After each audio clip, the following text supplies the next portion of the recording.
देश की आजादी को 78 साल पूरे हो गए और शुक्रवार को भारत अपना 79वां स्वतंत्रता दिवस मना रहा है। प्रधानमंत्री नरेंद्र मोदी लगातार 12वीं बार लाल किले की प्राचीर पर तिरंगा उन्होंने फहराया और देश को संबोधित किया। पीएम मोदी हर बार लाल किले के प्राचीर से बड़ी बड़ी घोषणाएं करते आए हैं। आगे इस रिपोर्ट में हम आपको बताएंगे कि बीते 11 संबोधनों में पीएम मोदी ने कौन कौन सी घोषणाएं की और उसका देश पर क्या असर पड़ा और 12वीं संबोधन में भी उन्होंने क्या घोषणा की है। खास तौर पे जो उनका ध्यान है वो युवाओं पर है और साथ ही साथ हमारे किसानों को लेकर भी उन्होंने घोषणा की है। तो सबसे पहले बात कर लेते हैं साल 2014 की, जब स्वच्छ भारत मेक इन इंडिया का नारा प्रधानमंत्री ने लाल किले की प्राचीर से दिया था। 2014 के लोकसभा चुनाव में जीत के बाद पीएम मोदी ने 26 मई 2014 को प्रधानमंत्री पद की शपथ ली थी और इसके बाद 15 अगस्त 2014 को प्रधानमंत्री के रूप में पहली बार प्रधानमंत्री मोदी ने स्वतंत्रता दिवस भाषण दिया था और पहले संबोधन में पीएम ने सफाई के लिए स्वच्छ भारत अभियान का उल्लेख किया और निवेश आकर्षित करने के लिए मेक इन इंडिया पहल की शुरुआत की। 2 अक्टूबर 2014 को स्वच्छ भारत अभियान की शुरुआत हुई और इसका उद्देश्य गलियों, सड़कों और तमाम इलाकों में साफ सुथरा उसे करना और कूड़ा कचरा से मुक्त बनाना और सौंदर्यीकरण करना ये था। वहीं सितंबर 2014 में शुरू मेक इन इंडिया अभियान से संपूर्ण विश्व की लगभग 300 प्रमुख कंपनियों को जोड़ने की योजना थी और इसके लिए खासतौर पे 27 क्षेत्रों की पहचान की गई थी जिनमें भारत अग्रणी स्थान बना सकता है।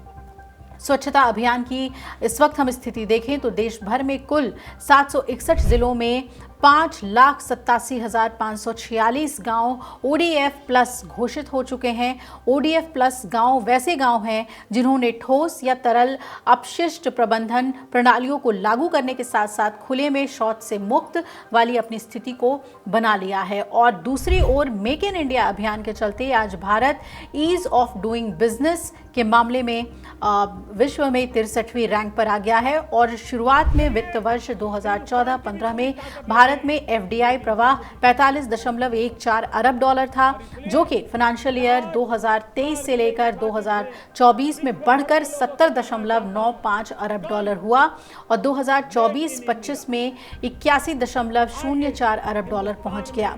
वित्त वर्ष 2023-24 के दौरान सबसे ज्यादा FDI इक्विटी प्रवाह प्राप्त करने वाले 3 बड़े राज्य बने। महाराष्ट्र 39% के साथ, कर्नाटक 13% और दिल्ली 12% के साथ। अब दूसरे साल की बात करें यानी कि 2015 में प्रधानमंत्री ने स्टार्टअप इंडिया और स्टैंड अप इंडिया का नारा दिया। पीएम मोदी के दूसरे स्वतंत्रता दिवस भाषण में startup India, stand up India इसका पूरा जोर रहा और ये योजना 5 अप्रैल 2016 में शुरू की गई, जिसका उद्देश्य अनुसूचित जाति, अनुसूचित जनजाति और महिला उद्यमी को 10 लाख से 1 करोड़ रुपए तक बैंक ऋण सुलभ कराना था। 2019 से 20 में स्टैंड अप इंडिया योजना को 2025 तक बढ़ा दिया गया। योजना के अंतर्गत लाभार्थियों को 61,020.41 करोड़ रुपए के कुल 2.69 लाख ऋण स्वीकृत किए गए। वहीं स्टार्टअप इंडिया भारत सरकार की एक प्रमुख पहल है जिसका उद्देश्य देश में स्टार्टअप्स और नए विचारों के लिए एक मजबूत परिस्थिति तंत्र का निर्माण करना है। इससे देश का आर्थिक विकास हो और बड़े पैमाने पर रोजगार के अवसर उत्पन्न हो। स्टार्टअप इंडिया 16 जनवरी 2016 को शुरू किया गया था और पहल की शुरुआत के बाद से देश में अभी तक 1,59,000 संस्थाओं को स्टार्टअप के रूप में मान्यता दी जा चुकी है। आज भारत में दुनिया का तीसरा सबसे बड़ा स्टार्टअप इकोसिस्टम बन चुका है। आइए अब बात कर लेते हैं 2016 की। GST को लेकर सबसे बड़ी जो घोषणा है वो प्रधानमंत्री ने की थी स्वतंत्रता दिवस के दिन। इस अवसर पर पीएम मोदी ने वस्तु एवं सेवा कर यानी कि GST लागू करने की घोषणा की थी और तब पीएम ने कहा था कि GST के द्वारा टैक्सेशन का एक प्रकार से एक समानता साथ ही समान व्यवस्था का परिणाम आने वाला है जो भारत जोड़ने का भी काम करेगा। और इसके साथ GST को 1 जुलाई 2017 से पीएम मोदी द्वारा तत्कालीन राष्ट्रपति प्रणब मुखर्जी की मौजूदगी में संसद के सेंट्रल हॉल में एक मध्य रात्रि समारोह में शुरू किया गया था। वित्त मंत्रालय के आंकड़ों के मुताबिक जुलाई 2025 में केंद्र और राज्य सरकारों ने जीएसटी के रूप में 1,96,000 करोड़ रुपए एकत्रित किए और ये बीते साल जुलाई में इकट्ठा किए 1.82 लाख करोड़ रुपए की तुलना में 7.40% ज्यादा है। जून 2025 में एकत्र किए गए 1.84 लाख करोड़ रुपए की तुलना में जीएसटी प्राप्तियां भी बढ़ी हैं। आगे बढ़ते हुए बात कर लेते हैं साल 2017 की। तब प्रधानमंत्री ने दिया था न्यू इंडिया का नारा। 2017 के स्वतंत्रता दिवस भाषण में पीएम मोदी ने कहा था कि इस साल देश में भारत छोड़ो आंदोलन के 75 साल पूरे और चंपारण सत्याग्रह की 100वीं वर्षगांठ है। भारतीयों को न्यू इंडिया बनाने के लिए दृढ़ संकल्प लेना चाहिए। पीएम मोदी ने कहा था कि हम न्यू इंडिया बनाना चाहते हैं और सुरक्षित हो, समृद्ध हो, शक्तिशाली हो, जहां सभी को समान अवसर मिले, जहां आधुनिक विज्ञान का दबदबा हो। स्वतंत्रता संग्राम हमारी भावनाओं से जुड़ा है। आजादी के दौरान हर कोई देश की सेवा कर रहा था। परिवार में हर प्रकार के व्यंजन बनते हैं। जब वो व्यंजन भगवान के सामने जाते हैं तो प्रसाद बन जाते हैं। 2018 में प्रधानमंत्री ने आयुष्मान भारत की बात की और इस स्वतंत्रता दिवस के मौके पर पीएम ने देश के 11 राज्यों के चुनिंदा जिलों में आयुष्मान भारत राष्ट्रीय स्वास्थ्य सुरक्षा योजना शुरू करने की घोषणा की। प्रधानमंत्री मोदी ने कहा कि अब समय आ गया है कि हम ये सुनिश्चित करें कि भारत के गरीबों को अच्छी गुणवत्ता और किफायती स्वास्थ्य सेवा मिल सके। प्रधानमंत्री जन आरोग्य अभियान 25 सितंबर 2008 से शुरू किया गया। इस योजना में शामिल किए जाने वाले हर परिवार को इलाज के लिए सालाना 5 लाख रुपए तक बीमा कवर मिलता है। योजना के प्रीमियम भुगतान केंद्र और राज्य सरकारें करती हैं। बजट 2024-25 में योजना का बजट बढ़ाकर 9,406 करोड़ रुपए किया गया और इसके अतिरिक्त आयुष्मान भारत स्वास्थ्य अवसंरचना मिशन के लिए 2021 से 2026 तक के 64,180 करोड़ रुपए का परिव्यय निर्धारित किया गया। वहीं 25 जुलाई 2025 तक 41 करोड़ आयुष्मान कार्ड बनाए जा चुके हैं और अब तक 9.84 करोड़ लाभार्थियों को इस योजना से लाभ मिला है।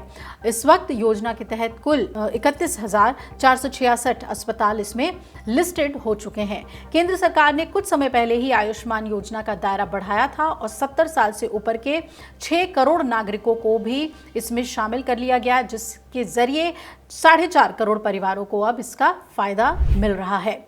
आगे बढ़ेंगे और 2019 की बात कर लेते हैं। 2019 में सीडीएस का पद बनाने का ऐलान पीएम ने किया। पीएम मोदी ने देश को संबोधित करते हुए कहा था कि 3 सेनाओं में बेहतर तालमेल रखने के लिए चीफ ऑफ डिफेंस स्टाफ का पद बनाया जाएगा। इससे हमारी सेना मजबूत होगी। पीएम ने कहा था कि आजाद भारत के इतिहास में यह पहली बार होगा कि तीनों सेनाओं के सेनापति के रूप में सीडीएस की नियुक्ति की जाएगी। सरकार ने 30 सितंबर 2019 को जनरल बिपिन रावत को चीफ ऑफ डिफेंस स्टाफ यानी सीडीएस नियुक्त करने का निर्णय लिया था। उस वक्त रावत सेना प्रमुख के तौर पर कार्यरत थे। 8 दिसंबर 2021 को तमिलनाडु में एक हेलीकॉप्टर दुर्घटना में देश के पहले सीडीएस की मृत्यु हुई और इसके बाद 28 सितंबर 2022 को retired lieutenant general Anil Chauhan को देश का दूसरा सीडीएस नियुक्त किया गया। अब बात कर लेते हैं साल 2020 की। वोकल फॉर लोकल का नारा पीएम ने इस स्वतंत्रता दिवस पे दिया। ये हमारा 74वां स्वतंत्रता दिवस था और इस अवसर पर पीएम मोदी ने वोकल फॉर लोकल का मंत्र सामने रखा।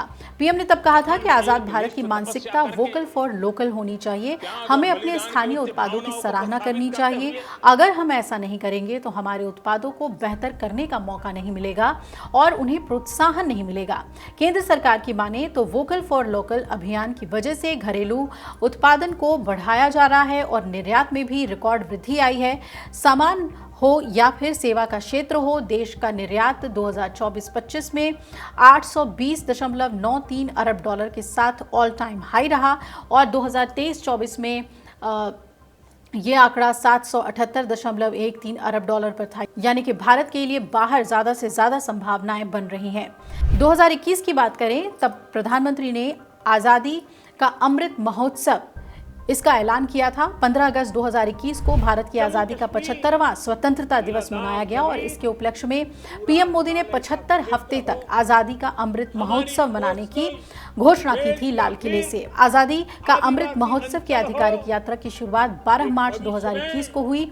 ये उन गुमनाम नायकों की कहानियों को जीवंत करने के लिए थी, जिनके बलिदान ने हमारे लिए स्वतंत्रता को वास्तविक बना दिया। और इस विषय के अंतर्गत कार्यक्रमों में बिरसा मुंडा जयंती, नेताजी शहीद दिवस जैसे कार्यक्रम शुरू किए गए। 75 हफ्ते तक चले इस कार्यक्रम की समाप्ति 1 साल के बाद 15 अगस्त 2022 को हुई। अब 2022 में पीएम ने क्या कहा? 5G मोबाइल तकनीक। जी हाँ, 2022 में स्वतंत्रता के 76वें मौके पर उन्होंने घोषणा की कि 5G मोबाइल तकनीक जल्द ही भारत में उपलब्ध होगी। अपने संबोधन के दौरान पीएम ने कहा था कि भारत का तकनीक यहाँ है क्योंकि सरकार 5G, सेमीकंडक्टर निर्माण और ऑप्टिकल फाइबर केबल जैसे तकनीकों पर ध्यान केंद्रित कर रही है। पीएम मोदी ने कहा था कि ये प्रौद्योगिकियां जमीनी स्तर पर क्रांति लाएंगी। 5G सेवाओं को पहली बार भारत में प्रधानमंत्री द्वारा 1 अक्टूबर 2022 को लॉन्च किया गया और वर्तमान में 3 दूरसंचार ऑपरेटर भारती एयरटेल, रिलायंस जियो और वोडाफोन आइडिया 25 करोड़ 5G ग्राहकों के साथ पूरे भारत में 5G कवरेज दे रहे हैं। रिपोर्ट के मुताबिक सरकारी दूरसंचार कंपनी भारत संचार निगम लिमिटेड यानी BSNL 2025 के अंत तक अपनी 5G सेवाएं शुरू कर देगी। और 2023 के बारे में आपको बता दें, जब प्रधानमंत्री ने लखपति दीदी और विश्वकर्मा योजना का जिक्र किया। 77वें स्वतंत्रता दिवस पर पीएम मोदी ने विश्वकर्मा सम्मान योजना शुरू करने की घोषणा की थी और अपने संबोधन के दौरान प्रधानमंत्री ने कहा था कि देश के 13.5 करोड़ लोगों को हमारी सरकार ने गरीबी से निकाला है। विश्वकर्मा जयंती पर हम विश्वकर्मा सम्मान योजना लॉन्च करेंगे और इस योजना का उद्देश्य 8 व्यवसायों के कारीगरों और शिल्पकारों को अंतिम छोर तक सहायता प्रदान करना है, जो अपने हाथों और औजारों से काम करते हैं। योजना के घटकों में पीएम विश्वकर्मा प्रमाण पत्र और आईडी कार्ड, कौशल उन्नयन टूल किट, प्रोत्साहन, ऋण सहायता, डिजिटल लेन देन के लिए प्रोत्साहन और विपणन सहायता के माध्यम से मान्यता शामिल है। इस योजना को पूरे देश में लागू किया गया है और इसके लाभ शुरू हो गए हैं। 17 सितंबर 2023 को योजना के शुभारंभ से लेकर अब तक पीएम विश्वकर्मा पोर्टल पर कुल 2.71 करोड़ आवेदन मिल चुके हैं। पिछली बार पीएम ने महिलाओं द्वारा ड्रोन उड़ाए जाने वाली योजना शुरू करने की भी घोषणा की थी और उन्होंने ऐलान किया था कि गांव में 2 करोड़ लखपति दीदी बनाने का लक्ष्य रखा गया है। हम नई योजना सोच रहे हैं, एग्री टेक को बल मिले, इसलिए हम महिला स्वयं सहायता समूह को ड्रोन चलाने और ड्रोन की मरम्मत करने की ट्रेनिंग देंगे। भारत सरकार उन्हें ड्रोन और ट्रेनिंग देगी। 15,000 स्वयं सहायता समूहों के द्वारा हम ड्रोन की उड़ान का आरंभ कर रहे हैं। लखपति दीदी स्वयं सहायता समूह की एक ऐसी सदस्यता है जिसकी सालाना पारिवारिक आय 1 लाख रुपए या इससे ज़्यादा है और इस योजना के तहत 10.05 करोड़ ग्रामीण परिवारों को 90.90 लाख SHG में संगठित किया गया है और अब तक इसमें सहायता समूह परिवारों की महिलाएं लखपति दीदी बन चुकी हैं, जिनकी संख्या करोड़ों में है। अब चलिए बात कर लेते हैं 2024 की, जब made in India chip semiconductor योजना को पीएम ने इसकी घोषणा की। प्रधानमंत्री ने पिछले साल ही 78वें स्वतंत्रता दिवस समारोह में कहा था कि भविष्य के साथ सेमीकंडक्टर जुड़ा हुआ है, आधुनिक टेक्नोलॉजी जुड़ी हुई है, AI जुड़ा हुआ है। हमने सेमीकंडक्टर मिशन पर काम शुरू किया है और उपकरण में मेड इन इंडिया क्यों ना हो, क्यों ये सपना मेरे देश का नौजवान देखे, टैलेंट यहाँ है। सारे इस प्रकार के रिसर्च के काम हिंदुस्तान में होते हैं तो अब प्रोडक्शन भी हिंदुस्तान में होगा, सेमीकंडक्टर का काम भी हिंदुस्तान में होगा। इस कड़ी में मई 2025 में केंद्रीय इलेक्ट्रॉनिक्स और सूचना प्रौद्योगिकी, रेलवे और सूचना एवं प्रसारण मंत्री अश्विनी वैष्णव ने नोएडा और बेंगलुरु में 2 अत्याधुनिक सेमीकंडक्टर डिजाइन केंद्रों का उद्घाटन किया। ये केंद्र उन्नत 3 नैनोमीटर चिप डिजाइन पर केंद्रित भारत के पहले केंद्र हैं जो देश की सेमीकंडक्टर नवाचार यात्रा में अहम होंगे। इसके अलावा इस क्षेत्र में 6 स्वीकृत परियोजनाएं पहले से हैं और कार्यान्वयन के लिए विभिन्न चरणों में है। आज स्वीकृत ये 4 प्रस्ताव 6M continental device India private limited, 3D glass solutions inc और advanced system in package technology के हैं। उद्योग के अनुमानों के मुताबिक भारतीय सेमीकंडक्टर बाजार का आकार 2023 के लगभग 38 अरब डॉलर, 2024-25 में 45 से 50 अरब डॉलर और 2030 तक ये 100 से 110 अरब डॉलर तक पहुंचने की उम्मीद है। तो ये तो बात हुई पिछले सालों की, और इस साल प्रधानमंत्री के संबोधन में खास तौर पर न्यू जनरेशन जीएसटी की बात सामने आई। उन्होंने कहा कि युवाओं के लिए हम जीएसटी में कुछ फेरबदल करेंगे और ये new GST new generation GST होगा, और साथ ही युवाओं के लिए उन्होंने घोषणाओं की झड़ी लगाई है। खास तौर पे उन्होंने कहा है कि निजी क्षेत्र में पहली बार नौकरी पाने वाले लड़का या लड़की दोनों को ही 15,000 रुपये मिलेंगे। इसके अलावा उन्होंने किसानों के लिए भी कहा कि हम लगभग 1.5 लाख करोड़ की योजनाएं लेकर आ रहे हैं, जिसमें कि हमारे किसानों को वैसे इलाकों में मदद मिलेगी जहां पर खेती की संभावनाएं कम हो जाती हैं, वहां पर सरकारी मदद से हमारे किसान जो हैं वो खेती कर सकेंगे और आगे बढ़ सकेंगे। इसके अलावा उन्होंने सेमीकंडक्टर पे तो बात की ही, साथ ही किस तरीके से हम ऊर्जा और तेल के क्षेत्र में आगे बढ़ सकते हैं। समुद्र मंथन का भी उन्होंने जिक्र किया कि अब भारत समुद्र मंथन करेगा और तेल के ज़्यादा से ज़्यादा वो स्पॉट्स की तलाश करेगा जहां से हम अपना ईंधन खुद निकाल सकते हैं और बना सकते हैं। कहीं ना कहीं प्रधानमंत्री ने इस बार के स्वतंत्रता दिवस में लाल किले के प्राचीर से अपने आने वाले दिनों के लिए जो खाका है वो गढ़ दिया है, और सीधे तौर पे संदेश पाकिस्तान को भी उन्होंने दे दिया कि हम किसी भी परमाणु धमकी से नहीं डरने वाले हैं, और वाटर ट्रीटी जो है हमारा इंडस वाटर ट्रीटी, उस पर तो हम बने ही रहेंगे। और टैरिफ पर भी उन्होंने इशारों में अमेरिका को ये संदेश दे दिया है कि जब बात किसानों को होगी, देश हित की होगी, तो भारत कहीं भी समझौता नहीं करेगा।